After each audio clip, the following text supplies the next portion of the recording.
Hello and welcome to Fantasy Football Scout Deadline Dilemmas. As always, with me and Pras, we're recording this just for full disclosure. It's Wednesday night. It's quite late because I know Pras has been watching the Man United game, which had a dramatic end. And this should be coming out Thursday night. But how's it going, Pras? How's the week been? Going very well, thank you. Week's been all right, and yeah, I mean, I think you are busy tomorrow, and tomorrow being Thursday when you guys listen to this, and I'm traveling for work, so we thought we'll do this on Wednesday night. Pretty much, I think we have most of the information for the week. I mean, we know how City did last night. We now have seen Man United and Arsenal play. No big injuries or anything to sort of reflect on, apart from Bernardo Silva, who we'll talk about, and implications on Alvarez. But yeah, I'm doing well. Let's get into our teams and sort of discuss what our dilemmas are. Yeah, let's get straight into it. So we start with yours. I'm going to put it on the screen, and I mean, there's one change. I didn't notice it immediately when you first sent me the screenshot, and then I did. Once you see it, you see it. Yeah. So I'll read out the team. I've got Pickford, Chilwell, Ruben Dias, Estupinian. And in midfield, I've got Saka, Son, Rashford, Sterling, Mbeumo. And up top, I've got Haaland and now Julian Alvarez. And I had to make the move last night, actually. So that's Tuesday night, because he was set to rise yesterday night. He's definitely rising tonight. And the reason I made it is because I now have exact funds to go Chilwell to Trippier. If, let's say, on Friday, and there's no other price movement, that it's, let's say on Friday, Poch says, I'm going to stick with the same lineup, or I'm going to continue with Mudryk, something where I have some conviction that Chilwell is not getting the minutes. If I'm not sure, I might not do it, because I think, playing Chilwell at home to Aston Villa, Diaz at home to Nottingham Forest, Estupinian at home to Bournemouth, I don't think there's nothing I need to change here. But more broadly, if we're talking about, maybe let's discuss your team and then we'll talk about the dilemmas that we're going through. Yeah, well, I mean, because I've got so many questions about yours. I mean, okay, let's do that. Let's do that. Yeah, let's do those now, because otherwise I will forget, because my memory's awful. Okay. So one of them is obviously Trippier. So yeah, that's one I think we've both been targeting him for a few weeks for now. Yes. And it feels like, I guess you're in a position where if you don't get him now, you're probably not going to get him for a while. See, that's the thing. If I'm looking at my defense now, like I mentioned, if Chilwell is playing, now if he isn't, then I have a problem, because I don't really want to play Saliba at home to Spurs. It's not the end of the world, but it's not Trippier. So then I will be looking to make a move and I will get Trippier in. But let's say I don't. Let's say Pochettino's vague, or I think Chilwell starts. That's where I am at the moment, but I'd love to hear your views. If that's the case, then next week I've got Ruben Dias playing Wolves. I've got Chilwell again playing Fulham, is it, next week? Fulham. I think it's away. I think Fulham away, yeah. And Saliba playing Bournemouth away. And I've got Kabore with the double game week. So I've got 4 good defenders for next week. So again, I don't need Newcastle defense next week. The week after, I will need Newcastle defense, but that they're away to West Ham. So in game week 8, I'm thinking when I will actually need a defender, might as well go for a Pedro Porro or Udogie, because they are then playing Luton and then play Fulham in the home game in the two games. So you are right. If I don't get a Newcastle defender, I would say even Botman, if I don't get one now, I probably will not have one now till the end of my sort of pre-game week 1 horizon, which is until game week 9, which is not great. No. I mean, it was kind of a position I was in last week, because I ended up doing Diaz to Trippier. And I think I had the similar thought where it was like, it was going to be now or never, because City had West Ham away last week, whereas Newcastle, had a home game against Brentford. Obviously, you can't sell Diaz, for example. I know you're not looking at doing that because, they've got a couple of great fixtures coming up. But yeah, I just felt like if I didn't go through with it last week, I wasn't going to do it. So I can get the temptation to avoid it, even though we've planned for it for so long. It's one of those things where now I have hindsight regret, obviously, with what Son did. And I'd love to have Bruno in that position instead of Son, because obviously that's the guy I sold. Now I made some points. I could have sold Saka, or, it's all hindsight, and I didn't end up captaining Son. So in a way I feel okay. But had I kept Bruno, I would have had one extra transfer. I would have certainly done Chilwell to Trippier, because that would be for free instead of a hit. Yep. So I would be in a very different position where I would have had Trippier instead of Chilwell and Bruno instead of Son. But c'est la vie. We are where we are. I mean, for people who watched last week, they could see the struggle that we both had, with that dilemma. I mean, we actually got comments that someone said that you're human because you were struggling on it. I was struggling on it. Obviously, we went different ways, and I mean, you got obviously not in hindsight got unlucky because of what happened in the game, but I mean, pre-deadline, it was terrifying not going in with without any Spurs players. Exactly. And in a way, like, I got Son, I didn't captain him. That Spurs loss didn't hurt me that much. I didn't have Udogie, I didn't have Maddison. I hadn't captained Son, I'd captained Maddison. So this is where FPL sort of plays with your head, where I was like, okay, Spurs lost, not the end of the world. Now the bigger problem will be if Son doesn't continue to play up top, and then when Luton comes round, maybe Richarlison and Maddison become better picks, or Brennan Johnson and Maddison become better picks for that Luton game than me holding Son. But look, you have to sort of go with the information you have in a particular week, and I feel like that Son move was okay. Look how Man United did against Brighton. Look how they did tonight. I mean, Bruno did get an assist, but it's not a team I still think I want to double up in, even though the fixtures are great. I think people could do fine with it, but I don't think Bruno has, a 15-pointer in him. I think Son could have a 15-pointer in him, even in a tougher game. I just think he's a high ceiling player. So I don't regret the move from that point of view, but I do regret because I can't get Trippier now. No, I get that. But I guess I'm going to have this dilemma in a couple of weeks. I mean, I'm already thinking about it now. Like, what Spurs players do I get? How do I get them? So at least you've eliminated that from the thinking. Yeah, because I will have Son and Maddison for Luton.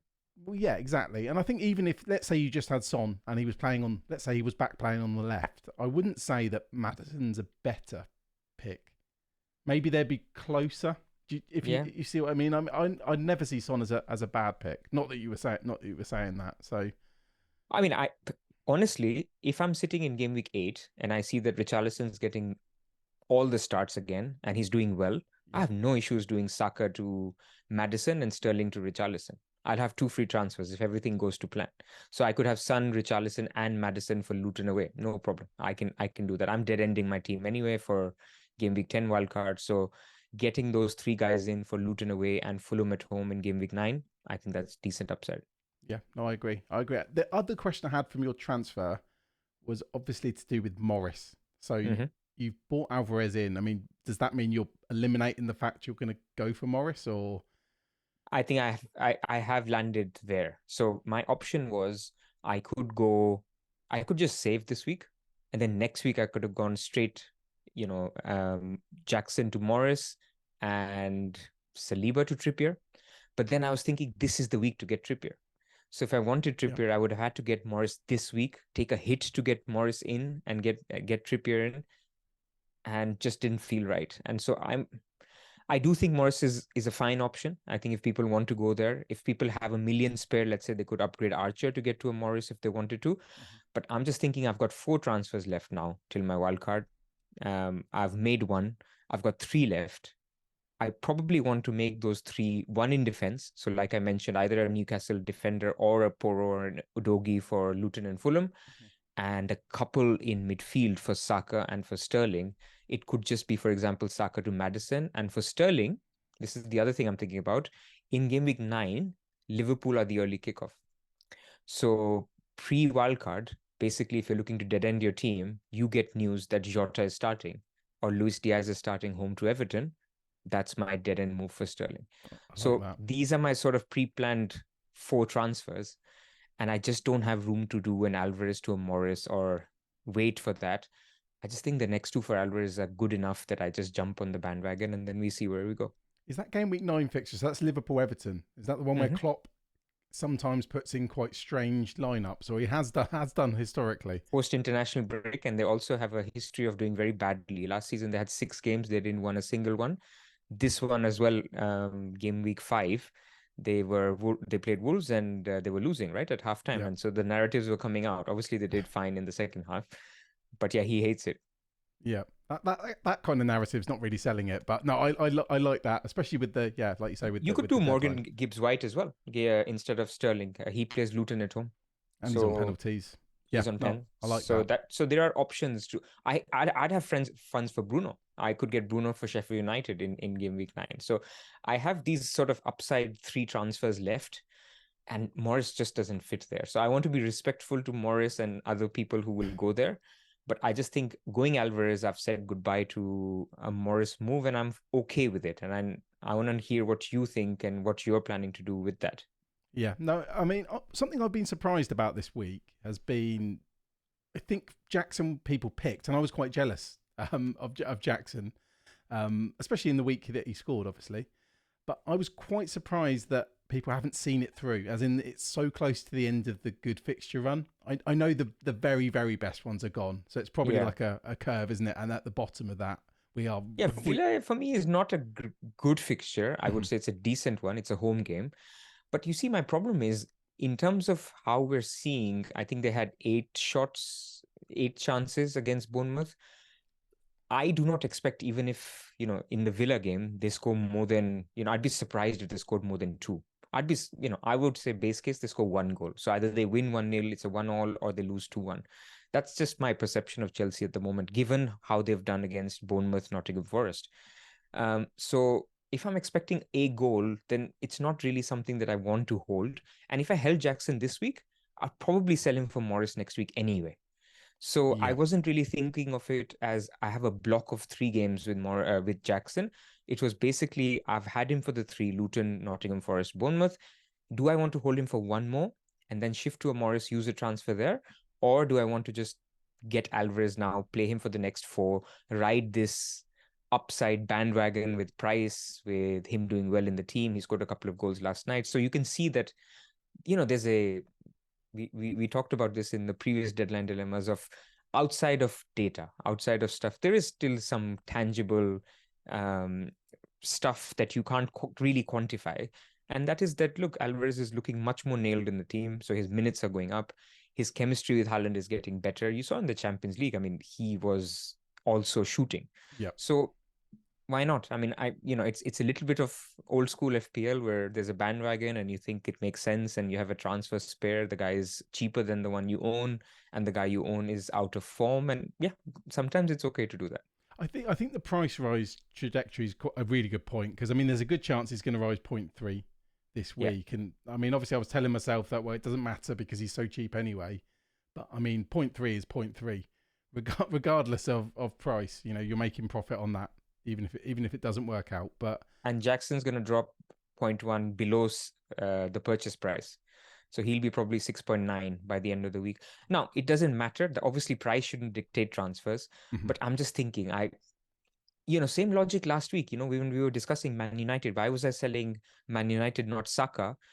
Because you see Man United as a little bit of a sinking ship, as much as it hurts me to say. Because I could see that we're going to play Brighton. If we lose, we will definitely lose to Bayern Munich. Both of the things have happened. And then we're in a crisis mode because now we've lost 4 games, and you just sort of want to reduce your exposure when it gets to that level. Now, they could beat, who are they playing? In the Burnley fixture. Burnley. Yeah. They could beat them 2-3-0. But also equally, I just think it's okay to hedge your exposure and keep a Saka where the team is flying. I mean, the team just scored 4 goals in the Champions League against PSV. So there's a little bit of, again, that element of I don't want 2 attackers from Chelsea. If I didn't have Sterling, maybe I could have been a little bit more patient with Jackson and seen that through. But because I am now ready to commit to Sterling for this next 3 block of fixtures, which is, as I mentioned, Aston Villa at home, Fulham away, Burnley away, good 3 blocks. I'll see it through with him, and I'm happy to lose Jackson for that reason. That's a good point. I was actually going to say that you do have the best Chelsea attacking asset. I mean, maybe it's not really, really clear, although in my mind it is. But so it's funny, as a non-owner of Jackson, that's why I've just been looking on it. I probably don't have the hatred that some people have, because there are some. I did ask on Twitter why people are selling, and there was some genuine hatred towards him. I guess the 4 I can understand that though. Getting 4 yellow cards in 5 games is ridiculous. This is the other thing I didn't say. Yeah, I mean, you could say, okay, I want to keep Jackson for the next 3. He could get a yellow, and what is this guarantee? He actually plays the 3rd of the 3, or even the 2nd of the 3.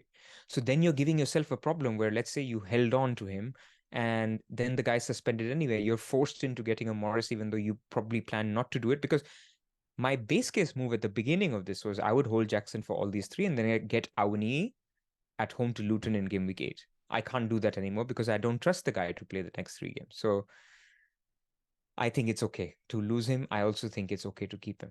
Yeah. Well, as a non-owner, it's just a new player for me to worry about. I don't have to worry too much about Jackson damaging my rank now. And I mean, Alvarez is going to be sky high. I mean, in a lot of leagues I'm in where people probably don't, listen to podcasts, etc. There's a lot of people I know that have Alvarez already.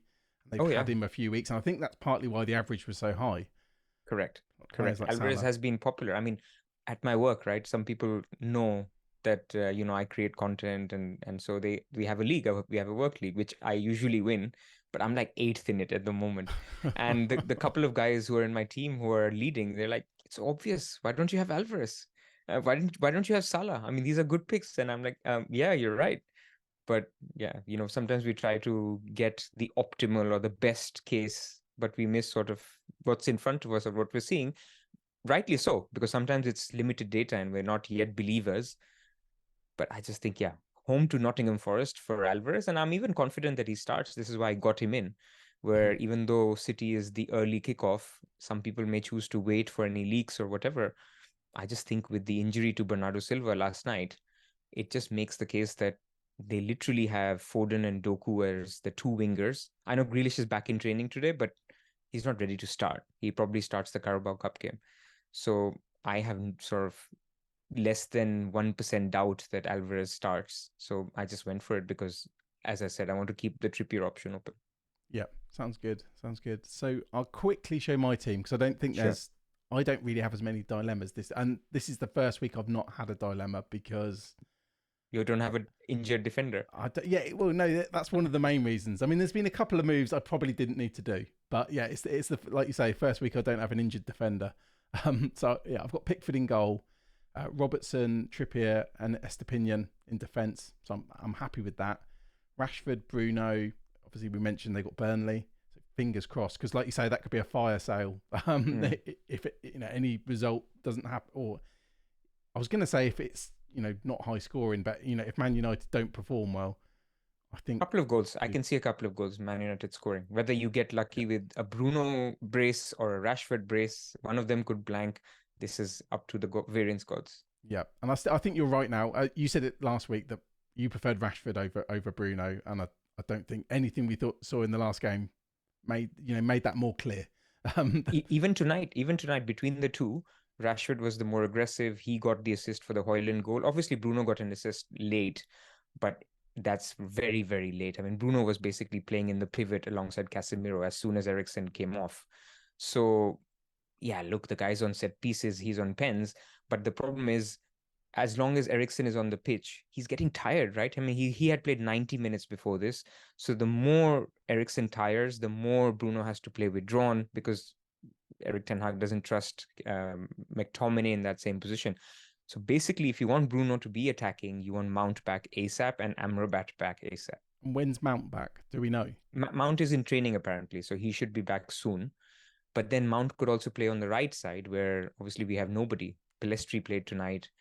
We played McTominay in a diamond on the weekend. So it's a little bit up in the open.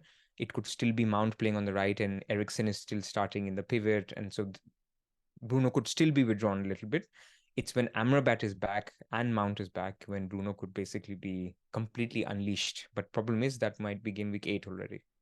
Such a headache, especially with the fixtures which we talked about. But I guess I'll see what happens at the weekend, and then probably hold them regardless. I think it's fine. Mbeumo are home to Everton, Sterling home to Villa, Saka. I'm so glad I kept him. I was thinking about you when he got that assist, and even tonight when he got the goal and the assist, I was like, yeah, good vibes teams, penalty taker and good vibes teams. You just even no matter what fixtures are, I think these are players that you don't mind keeping. No, definitely. I mean, to be honest, week 1, I thought he's going to be pretty much a season keeper. I know there's no such thing, like something could happen with doubles that mean he wasn't. But yeah, I've got no intention of selling him now. I had that little blip. I'm so relieved. And obviously, but you sell him for City or not? No, I wouldn't. What you mean, like Foden, for example? Oh, the City game. Yeah, for the City game in Game Week 8. That moves on to my wild card because you seem very set on yours, whereas Yeah. I'm kind of thinking about saving it. But a big reason I was looking to save my wild card beyond 10 was because I was confident doing, or not confident, but comfortable doing Haaland down and then bringing Salah in for Sterling. Ooh, let's talk about that after you finish your team. Yeah. I've changed my mind, but yeah, let's put a pin in that. We'll come back to that Okay. because that's interesting. Although I'm teetering. I've got Haaland captain and Yao Pedro at home to Bournemouth. I know I got very lucky. He didn't start and then he scored. Right. Chilwell first sub. From what we've heard so far, and that could change, I'm just not confident in him playing. Because I've got Robertson, Trippier, Estepinian with good fixtures, I don't really need to play him. So yeah, but you could play him over Pedro, right? If let's say Pedro plays 90 minutes in the Europa League, yeah, would you then switch? That would then depend on Rico Lewis because obviously City being the early kickoff, there's I don't know what the chance of him playing is, 20%, 25% chance that he starts. So Rico Lewis would come in for Pedro if he starts. Chilwell Pedro would be tough. I think I'd still lean Pedro just because of the penalties. What are you thinking on Chilwell? So, I mean, obviously you have the luxury to bench him. Like people like me and many others, Chilwell is a starter. And they really are thinking either start him or sell him. What is your takeaway from the Pochettino quotes and other stuff? Because there's so many different quotes that are being shared, aren't there? Like the pre-game quotes and then the post-game quotes. But my overriding feeling with him is because the fixture run we wanted them for is coming to an end, I don't have much time to be patient with him. I think it's only because I'm so happy with my defense.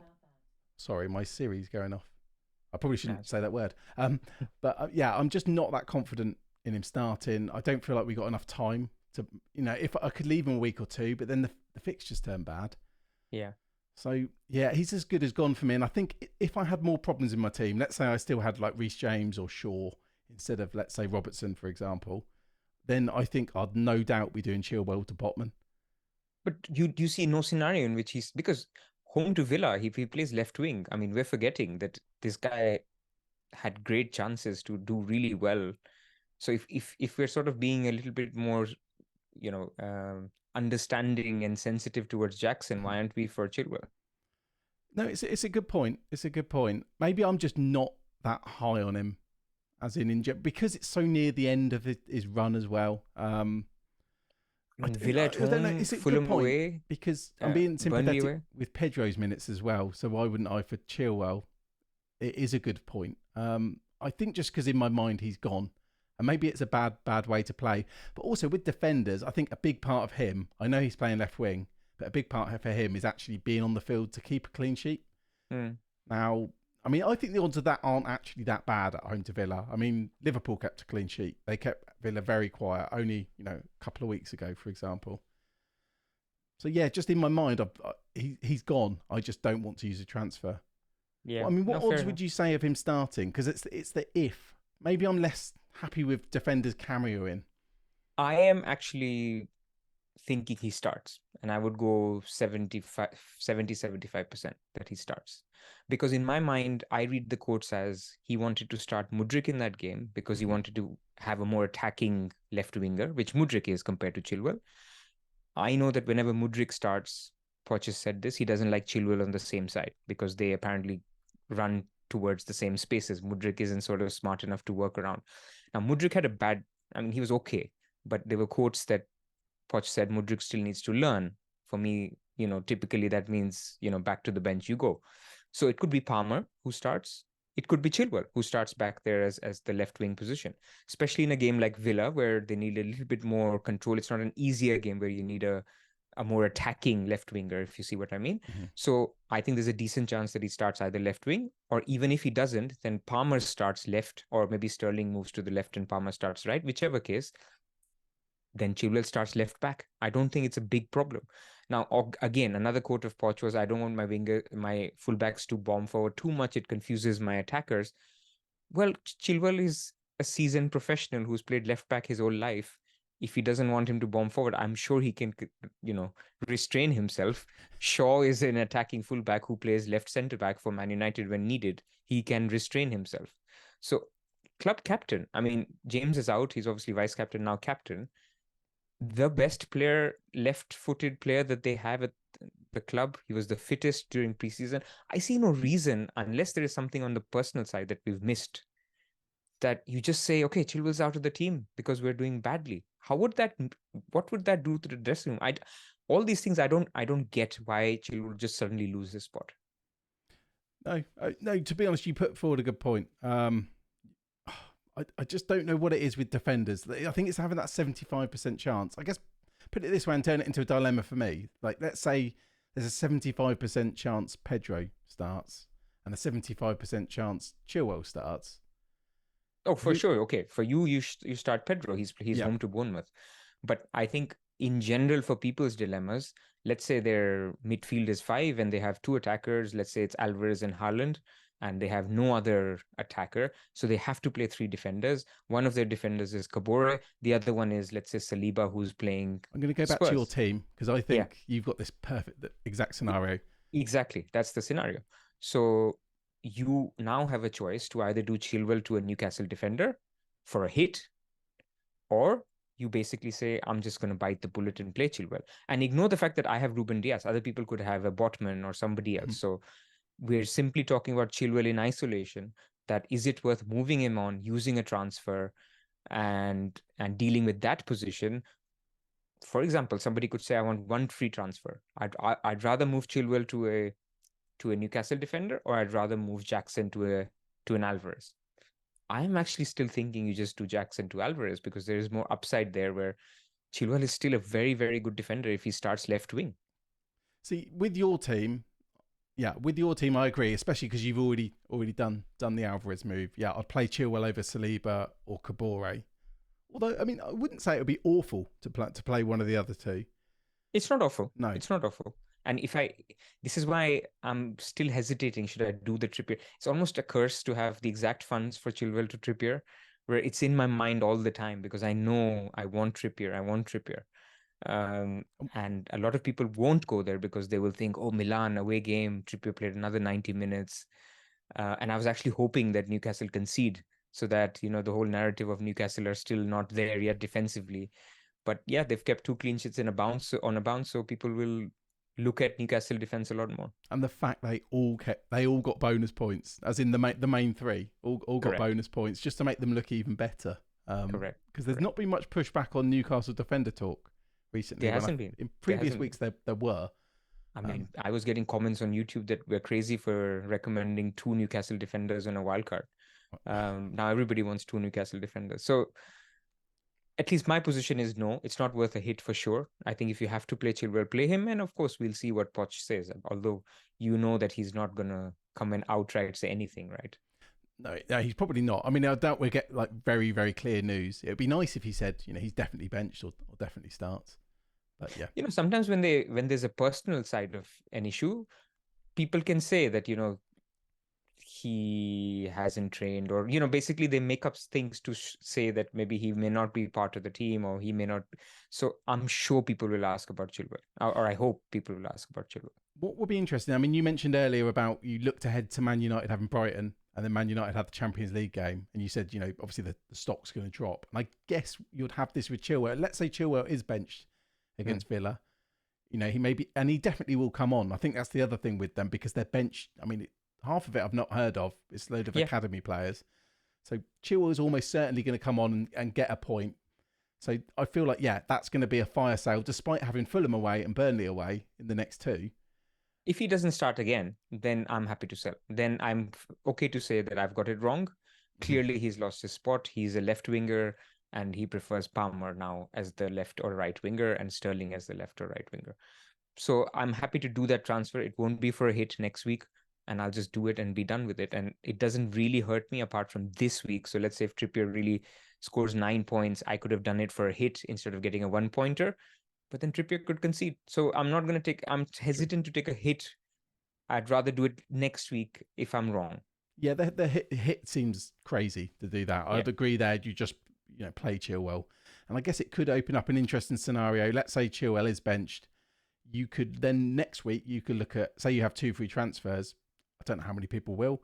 But, you know, you could do Chilwell down to Bell or Kabore or whoever. You could even then look at, say you have Haaland, Alvarez, Archer. If you've done Chilwell down to a Luton defender, then you can do Archer to Morris. to Morris. So I guess then the Morris dream's not dead. So I guess that's the other thing we've not even mentioned. We got the double game week. Well, we have. You tell me about how you're feeling about Luton players. How are you getting to them? Are you captaining them? Where are you with that? Yeah. So I mean, it's quite a big reason I want to have 2 free transfers next week as well, so I can react. Now, the move that I did last week, I did Ruben Diaz to Trippier, and I had the exact money. And one of the reasons I wasn't 100% sure on doing it was because now I can't do Pedro to Morris. I'm actually 0.1 short. Okay. But I didn't want to go without Trippier because of Morris. Because then, you know, if Trippier does anything, I'm then looking at Morris like, you owe me points before it's even begun. So I'll have 2 free transfers next week if everything goes well tomorrow with the final European games. So I'll do Pedro to Morris, and I'd need to free up 0.1 million. So that's most likely going to be Chilwell down to someone like Bell or Kabore. Just basically, I need to get some money out of the team. But tell me something. Once you do that, aren't you benching some really good players to put out your 2 or 3 Luton players? So, I mean, Rico Lewis would be benched, as he always seems to be. And then Robertson has 2 pretty tricky fixtures. So Robertson would be away at Spurs. Got it. So I'll bench Robertson for a Luton defender. Obviously, Trippier is going to play every week. And Brighton are okay that week, aren't they? Brighton are away to Villa. So that's really team-specific, why it might work for me. So you would play Stupinian away to Villa? I would play a Stupinian away to Villa, alongside and then Trippier, and then the double game week defender. I mean, it's another opportunity that I could just go to Botman. I could do Chilwell to Botman.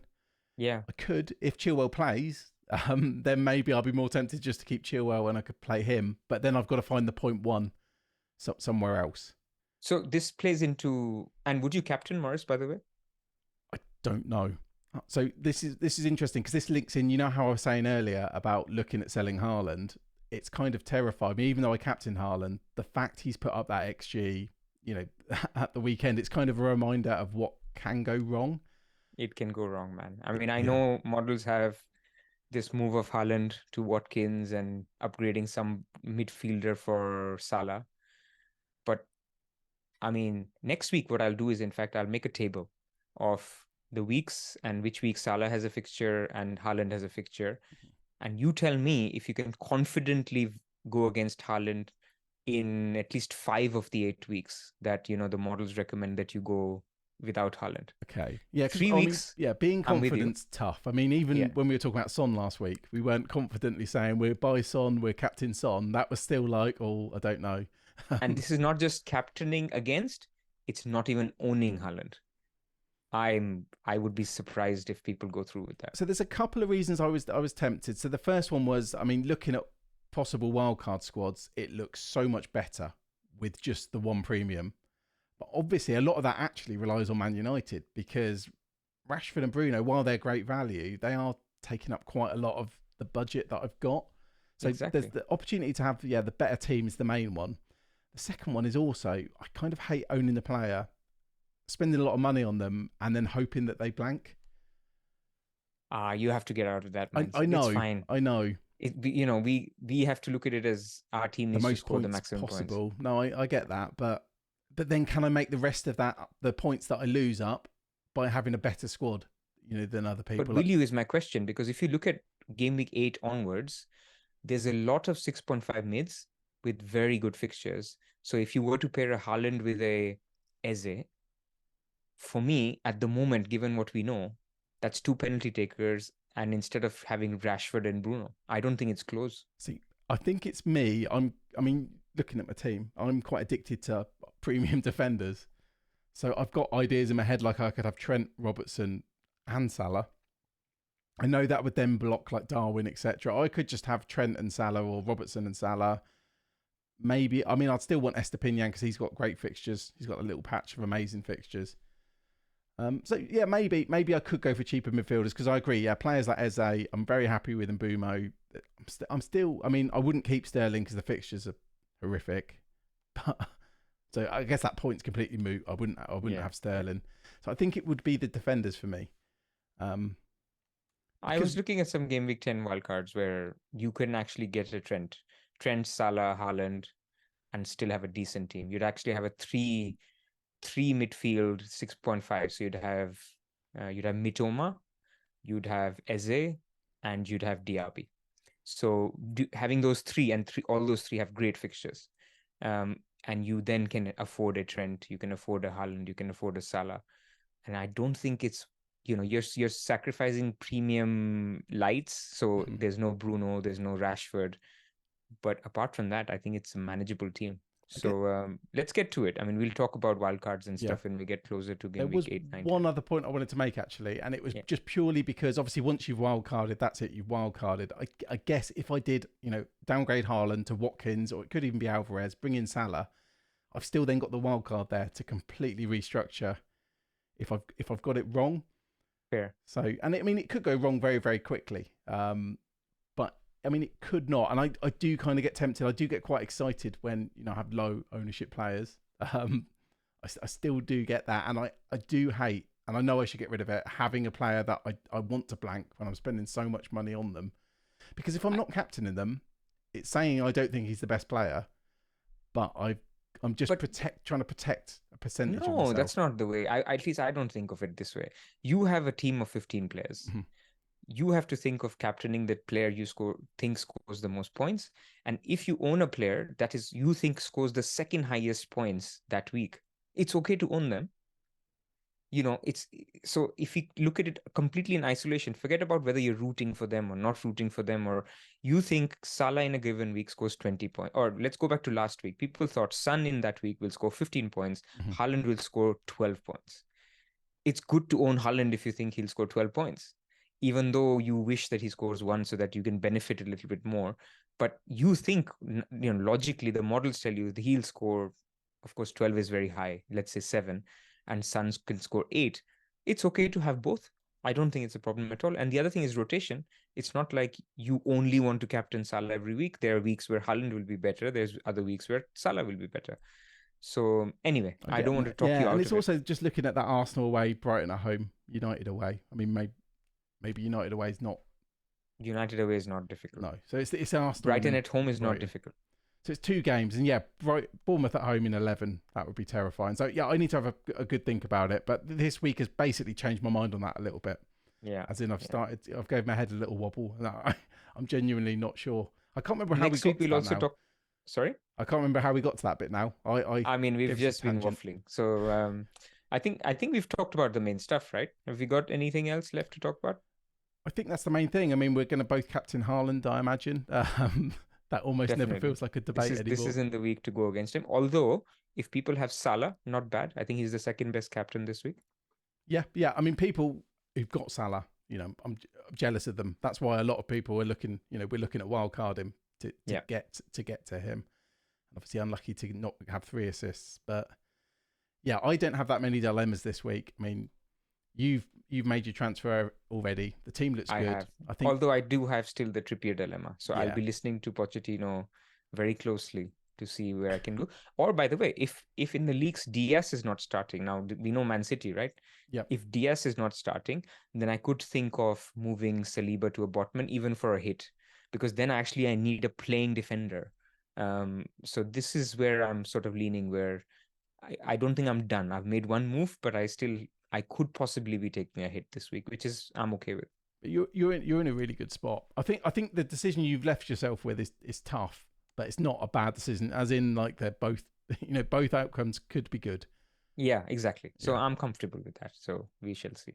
Yeah, and then we'll probably have a new bandwagon to talk about next week. We just don't know. Next week, we will talk about Morris and whether you're captaining him or not. I'm looking forward to that. I am looking forward to it. I don't know. Even now, I don't know about captaining, but let's see. I'm very keen. I'm very curious to see how many Analytics FC people captain Morris, because he'll be higher. On the models, he'll be higher than Haaland. There's one thing with him. I guess he got subbed. I think it was the 73rd minute from memory. So I suppose that's going to be something to watch this week at home to Wolves. because if he does get an early-ish sub, I'd say even 70 minutes is early. For a inverted commas talisman, I think his stock would drop. But then, I mean, imagine he scores a brace against Wolves. Then we've got a dilemma. I think people will still avoid. But I would think it would sway a few people. But look, hey, let's leave that for next week. Yeah, awesome. And thank you everyone for watching. Obviously, don't forget the Fantasy Football Scout members area. If you just go into the I was going to say the comments. Don't go into the comments. There could be some dodgy link. Go into the description below, and you can get 30% off the pre-season offer as well. So that's still available. And Pras, I will speak to you next week. Hopefully Thursday again. Yep, speak to you next week. Thank you very much, everybody, for joining. Sorry for this being a video this time. Next time we'll be live. See you all next week. See you all next week.